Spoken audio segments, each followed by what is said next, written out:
Hello guys, welcome back to the channel and welcome back to Elite Wrestling. तो guys finally इस week का Dynamite show हो चुका है खत्म, जो कि फिर एक बार रेसलिंग वाइज एक काफी जबरदस्त शो रहा है। और आज इस वीडियो के अंदर हम उसी के बारे में बात करने वाले हैं और हम जानेंगे कि इस वीक के डायनामाइट शो पर क्या क्या हुआ और हमें इस वीक के शो पर कौन कौन सी चीजें देखने को मिली है। इसलिए ये सब बातें जानने के लिए ये वीडियो एकदम आखिर तक जरूर देखना। और गाइस ऐसे ही AEW से रिलेटेड हर एक न्यूज, रूमर और अपडेट और AEW के हर एक शो का रिव्यू पाने के लिए हमारे चैनल को सब्सक्राइब करना मत भूलना। पर अब ज्यादा देर न लगाते हुए चलिए वीडियो शुरू करते हैं और करते इस वीक हुए डायनामाइट शो का रिव्यू और जानते हैं कि इस वीक के शो पर क्या क्या हुआ। तो गाइज इस वीक के डायनामाइट शो की शुरुआत कात्सुयोरी शिबाटा और विल ऑस्प्रे के 1-on-1 मैच से हुई, जहां पर ऑस्प्रे ये दिखाने के लिए आए थे कि वो भी कात्सुयोरी शिबाटा के सामने अच्छी तरीके से टिक कर उन्हें ब्रायन डेनियल्सन से पहले हरा सकते हैं। लेकिन जैसे ही मैच शुरू हुआ वैसे हम देख पा रहे थे कि कात्सुयोरी शिबाटा के टेक्निकल रेसलिंग स्टाइल के सामने विल ऑस्प्रे काफी डर रहे थे। मानो 2017 के अंदर जो शिबाटा ने विल ऑस्प्रे को मारा था, उसके बाद आज तक विल ऑस्प्रे शिबाटा से काफी डर रहे थे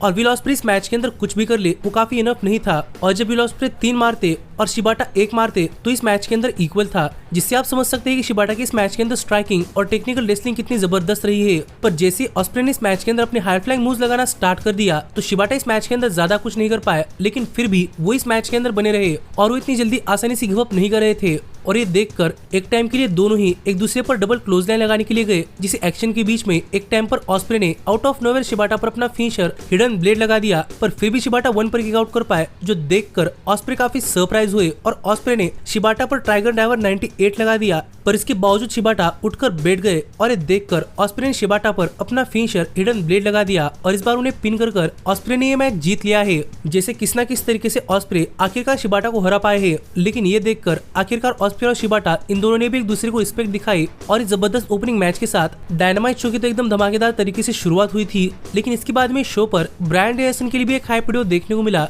जहां पर हमें एक तरीके से ब्रायन डेनियल्सन की पूरी जर्नी दिखाई गई। लेकिन इसके बाद में रेने पैकेट बैकस्टेज में यंग बक्स का इंटरव्यू लेते हुए दिखाई दी और यहाँ पर रेने पैकेट कह रही थी कि यंग बक्स फिर एक बार प्राइवेट पार्टी को फेस करने वाले हैं, जिन्होंने पहले भी टैग टीम चैंपियनशिप टूर्नामेंट के अंदर यंग बक्स को हराया है। तो इस बार यंग बक्स क्या अलग करने वाले हैं, जो बात यहाँ पर रेने पैकेट ने पूछी। पर रेने पैकेट ने यंग बक्स की हार मेंशन की। इस चीज से यंग बक्स काफी गुस्सा हुए थे, लेकिन फिर भी यंग बक्स ने बात करते हुए कहा कि जैसे लास्ट वीक उनके पार्टनर यानी कि ओकाडा ने चैंपियनशिप जीती और यंग बक्स ने कुछ नहीं किया, वैसे इस वीक यंग बक्स फिर एक बार प्राइवेट पार्टी को हराकर दिखाने वाले हैं कि दो बार तुक्का नहीं लगता और उनकी विक्ट्री ओकाडा बैकस्टेज से देख सकते हैं, जो बातें यंग बक्स ने कही। पर जाते जाते यहाँ पर यंग बक्स ने फिर एक बार रेने पैकेट को भी डांटा, क्योंकि रेने पैकेट ने यंग बक्स हारे थे ये चीज मेंशन की थी। लेकिन इसके बाद हमने शो पर देखा कि यहाँ पर फेरारी आई और इसका मतलब एक ही था कि यहाँ पर कात्सुशिका ओकाडा आए थे। जिसके बाद टैग टीम चैंपियनशिप टूर्नामेंट का फर्स्ट राउंड मैच स्टार्ट हुआ, जहां पर हमें यंग बक्स प्राइवेट पार्टी को फेस करते हुए दिखाई दिए। और जैसे ही मैच शुरू हुआ वैसे हम देख पा रहे थे कि प्राइवेट पार्टी किसी भी तरीके से यंग बक्स को पिन कर काफी जल्दी ये मैच जीतना चाहती थी। जिस बीच इस मैच की शुरुआत से ही हमें इस मैच के अंदर काफी शानदार मूव्स भी देखने को मिले, जिससे कि इस मैच के अंदर भी हमें काफी जबरदस्त रेसलिंग देखने को मिलने वाली है, ये बात तो पक्की थी। और जैसे ही मैच शुरू हुआ वैसे प्राइवेट पार्टी तो काफी डोमिनेट कर रही थी, लेकिन यंग बक्स ने भी इस मैच के अंदर अपने काफी खतरनाक मूव्स लगाना स्टार्ट कर दिया। और एक टाइम पर तो निक जैक्सन ने बैरिकेड के ऊपर से मार्क क्विन पर एक काफी खतरनाक सुपरप्लेक्स लगा दिया, जो इस मैच की एक काफी शानदार मोमेंट रही। और ये पूरा का पूरा मैच ओकाडा बैकस्टेज से देख रहे थे, जहां पर इस मैच के अंदर बैक एंड फोर्थ एक्शन चल ही रहा था। पर हम कई बार देख पा रहे थे कि प्राइवेट पार्टी इस मैच के अंदर डोमिनेट कर रही थी और एक टाइम के लिए तो प्राइवेट पार्टी उसी तरीके से यंग बक्स को इस मैच के अंदर हराने के लिए गई, जिस तरीके से प्राइवेट पार्टी ने 4-5 साल पहले यंग बक्स को हराया था। लेकिन यंग बक्स इस बार सतर्क रहे और यंग बक्स ने प्राइवेट पार्टी पर surprisingly motor city machine guns का फिनिशर लगा दिया। पर फिर भी प्राइवेट पार्टी इस मैच के अंदर बनी रही और इस चीज से आप समझ सकते हैं कि यंग बक्स भी अब मोटर सिटी मशीन गन्स को AEW के अंदर टीज कर रहे हैं। पर ये देखकर निक जैक्सन काफी गुस्सा हुए और वो रिंगसाइड से एक बेल लेकर प्राइवेट पार्टी पर अटैक करने के लिए आ रहे थे। पर रेफरी ने ये देख लिया और रेफरी ने निक जैक्सन को रोक लिया और इतने में पीछे मैट जैक्सन ने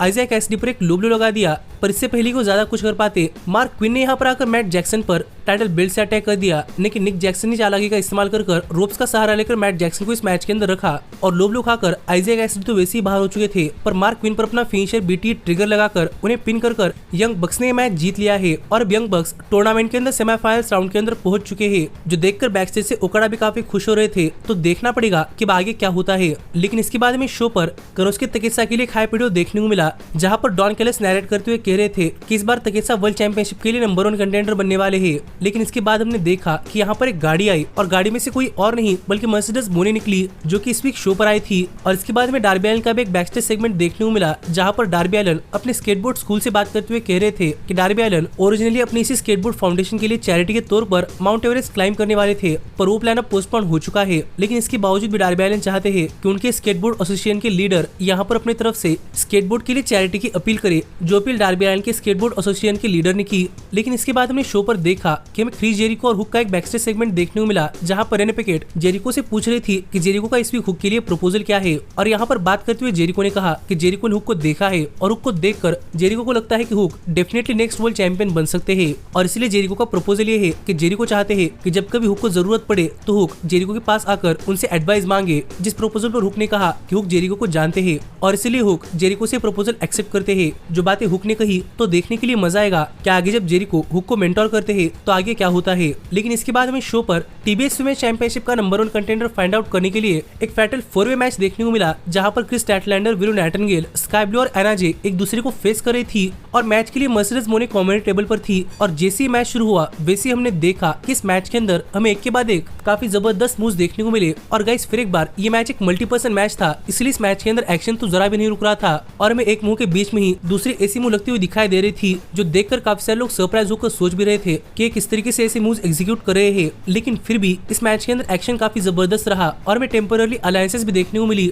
और एक टाइम के लिए क्रिस स्टैटलैंडर और विलो नाइटिंगेल एक दूसरे के आमने सामने भी आए, लेकिन स्काई ब्लू ने इन दोनों पर अटैक करना स्टार्ट कर दिया और इन दोनों को एक दूसरे पर ही फेंक दिया। जिसी बीच हमने देखा कि स्काई ब्लू इस मैच से बाहर हो चुकी थी और रिंग के अंदर क्रिस स्टैटलैंडर एना जे पर अपना फिनिश लगाने के लिए जा रही थी, पर एना जे ने क्रिस स्टैटलैंडर को रिंग के बाहर किया और मौके का फायदा उठाकर विलो नाइटिंगेल ने एना जे पर अपना फिनिश लगाकर उन्हें पिन कर ये मैच जीत लिया है। और विलो नाइटिंगेल बन चुकी है टीबीएस वुमेन चैंपियनशिप के लिए नंबर 1 कंटेंडर। पर इसके बावजूद भी यहाँ पर जूलिया हार्ट ने पीछे से आकर अपनी चैंपियनशिप से विलो नाइटिंगेल पर अटैक किया और वो भी मर्सिडीज मोनी की तरफ देखकर स्टे डाउन कर रही थी। और ऐसे में ही सभी सुपरस्टार्स के एक दूसरे की तरफ स्टे डाउन के साथ ही ये सेगमेंट खत्म हुआ। तो देखने के लिए मजा आएगा कि टीबीएस चैंपियनशिप के साथ आगे क्या होता है, क्योंकि टीबीएस चैंपियनशिप के लिए काफी सारे लोग आते हुए दिखाई दे रहे हैं। पर इसके बाद हमें रेने पैकेट डस्टन रोड्स का इंटरव्यू लेते हुए दिखाई दी और यहाँ पर डस्टन रोड्स कह रहे थे कि डस्टन रोड्स फाइट के लिए रेडी है। लेकिन इतने में यहाँ पर बुचर आ गए और यहाँ पर डस्टन रोड्स से बात करते हुए बुचर ने उन्हें एक मैच के लिए चैलेंज कर दिया है। तो देखने के लिए मजा आएगा कि जब डस्टन रोड्स और बुचर एक मैच के अंदर 1-on-1 आते हैं तो ये मैच कितना शानदार होता है और इस मैच के अंदर डस्टन रोड्स किस तरीके से रसल कर पाते हैं। पर इसके बाद हमें टोनी स्टॉर्म एक डायरेक्टर के साथ अपना एक बैकस्टेज सेगमेंट करते हुए दिखाई दी जहां पर उस डायरेक्टर ने टोनी स्टॉर्म को आज भी विमेन्स रेसलिंग को इतना रेलेवेंट बनाने के लिए थैंक यू कहा। लेकिन इसके बाद हमने देखा कि हमें स्वर्व की तरफ से भी एक बैकस्टेज सेगमेंट देखने को मिला जहां पर स्वर्व ने भी दावेदारी पेश की और कहा कि वो बनने वाले है वर्ल्ड चैंपियनशिप के लिए नंबर 1 कंटेंडर। पर इसके बाद हमें टैग टीम चैंपियनशिप टूर्नामेंट का दूसरा फर्स्ट राउंड मैच देखने को मिला जहां पर हमें ऑरेंज कैसिडी और ट्रेंट द किंगडम को फेस करते हुए दिखाई दी। और ये मैच भी इस वीक के डायनामाइट शो पर एक शानदार मैच रहा है जहां पर इस मैच की शुरुआत से ही हमें काफी जबरदस्त हाई फ्लाइंग मूव्स देखने को मिल रहे थे और किंगडम की भी इस मैच के अंदर परफॉर्मेंस अच्छी खासी रही और उन्हें देखने में ऐसा लग रहा था कि मानो वो भी एक लिजिट टैग टीम है। पर इसमें ऑरेंज कैसिडी और ट्रेंट की भी इस मैच के अंदर केमिस्ट्री काफी जबरदस्त रही। लेकिन एक टाइम के लिए किंगडम ने ऑरेंज कैसिडी और ट्रेंट के फिनिशर पर भी किक आउट कर दिया और यहाँ पर अनडिस्प्यूटेड किंगडम को खतरे के अंदर देखकर रॉड्रिक स्ट्रॉन्ग उनकी मदद करने के लिए आ गए, पर ऑरेंज कैसिडी ने रॉड्रिक स्ट्रॉन्ग को रिंग के बाहर कर दिया और रिंग के अंदर किंगडम ट्रेंट पर फिनिशर लगाने के लिए जा रही थी, पर चक टेलर ने यहाँ पर रेफरी के पीठ पीछे किंगडम को डिस्ट्रैक्ट कर दिया और एज अ रिजल्ट किंगडम पर एक रोल अप पिन कर ट्रेंट ने अपनी टीम के लिए ये मैच जीत लिया है और ऑरेंज कैसिडी और ट्रेंट इस टूर्नामेंट में नेक्स्ट राउंड के अंदर पहुंच चुके हैं। और उनके मैच जीतते ही हमने देखा कि यंग बक्स यहाँ पर आकर उनके साथ स्टे डाउन करते हुए एक माइंड गेम खेलने का ट्राई कर रहे थे। तो देखना पड़ेगा कि आगे जब टूर्नामेंट के अंदर ऑरेंज कैसिडी और ट्रेंट यंग बक्स से भिड़ते हैं तो ये मैच इतना जबरदस्त होता है। पर आप यहाँ पर फिलहाल के ब्रैकेट्स देख सकते हैं कि टूर्नामेंट के अंदर अब तक कितनी प्रोग्रेस हुई है। लेकिन इसके बाद में रेने पैकेट बैकस्टेज में काइल ओराइली का इंटरव्यू लेते हुए दिखाई दी और यहाँ पर बात करते हुए काइल ओराइली ने कहा कि काइल फिर एक बार रेसलिंग के अंदर वापस आकर काफी अच्छा महसूस कर रहे हैं और ऐसे ही अपने रेसलिंग रिटर्न के अंदर काफी जबरदस्त मैचेस देना कंटिन्यू करने वाले हैं और वो इस वीक भी कोलिजन शो पर रसल करने वाले हैं। जो बातें काइल ने कही तो देखना पड़ेगा कि इस वीक कोलिजन शो पर काइल क्या करते हैं। पर इसके बाद में शो पर एडम कोपलैंड के लिए भी एक हाइप वीडियो देखने को मिला जहां पर अपने मैच के बारे में बात करते हुए एडम कोपलैंड ने फिर एक बार सबको रिमाइंड किया कि TNT चैंपियनशिप का ओपन चैलेंज ऑफिशियली स्टार्ट हो चुका है। और इस सब के बाद फाइनली यहाँ पर टाइम हो चुका था शो के मेन इवेंट का जहां पर वर्ल्ड चैंपियनशिप के लिए नंबर 1 कंटेंडर मैच के अंदर कनुस्के तकेत्सा स्वर्व स्ट्राइकलैंड को फेस करते हुए दिखाई दिए। और गाइस फिर एक बार इन दोनों सुपरस्टार्स के बीच में ये मैच एक काफी शानदार मैच रहा है जहां पर मैच की शुरुआत से दोनों एक दूसरे को कोई भी ओपनिंग नहीं देना चाहते थे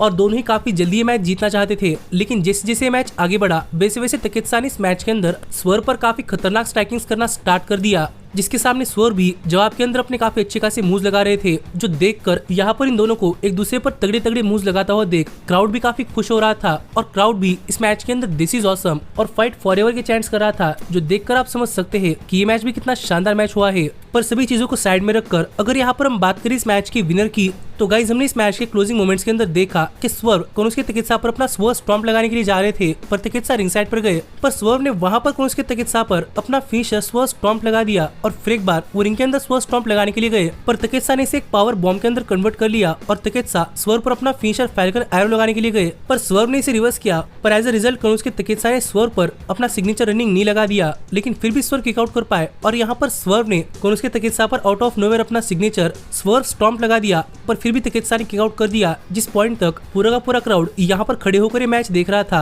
और ऐसे इस मैच के आखिरी मोमेंट्स पर एक दूसरे के काउंटर मूव्स के बीच में ही स्वर्व ने कोनुस के चिकित्सा पर अपना फिनिशर यानी कि जेएमएल ड्राइवर लगा दिया और उन्हें पिन कर स्वर्व ने ये मैच काफी क्लीनली जीत लिया है और स्वर्व वर्ल्ड चैंपियनशिप के लिए नंबर 1 कंटेंडर बन चुके हैं, जो देखकर बैकस्टेज से मैच देख रहे वर्ल्ड चैंपियन समाओ जो भी काफी नाराज थे। लेकिन यहीं पर बात करते हुए जब रेने पिकेट ने समाओ जो से पूछा कि स्वर्व वर्ल्ड चैंपियनशिप के लिए नंबर 1 कंटेंडर हो चुके हैं, तो इस पर उनका क्या कहना है, तो बात करते हुए समाओ जो ने कहा कि समाओ जो सिर्फ स्वर्व को ये दिखाना चाहते हैं कि स्वर्व वर्ल्ड चैंपियनशिप मटेरियल नहीं है। जो बातें समाओ जो ने कही तो देखना पड़ेगा कि अब स्वर्व के साथ आगे क्या होता है। और ऐसे इस वीक का डायनामाइट शो ऑफ एयर गया, जो शो मुझे तो काफी पसंद आया है, पर आप मुझे कमेंट कर बताइए कि आपका इस शो पर क्या कहना है। और ऐसे ही AEW से रिलेटेड हर एक न्यूज रूमर और अपडेट और AEW के हर एक शो का रिव्यू पाने के लिए हमारे चैनल को सब्सक्राइब करना मत भूलना। पर अब मैं मिलता हूँ आपसे अगली वीडियो के अंदर, पर तब तक stay healthy, stay happy and keep watching elite wrestling. Hey, did you like that video?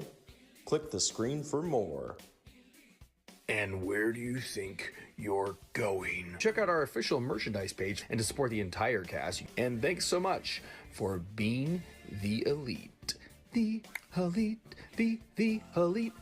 What, Nick, you're not going to sing it all with me this time?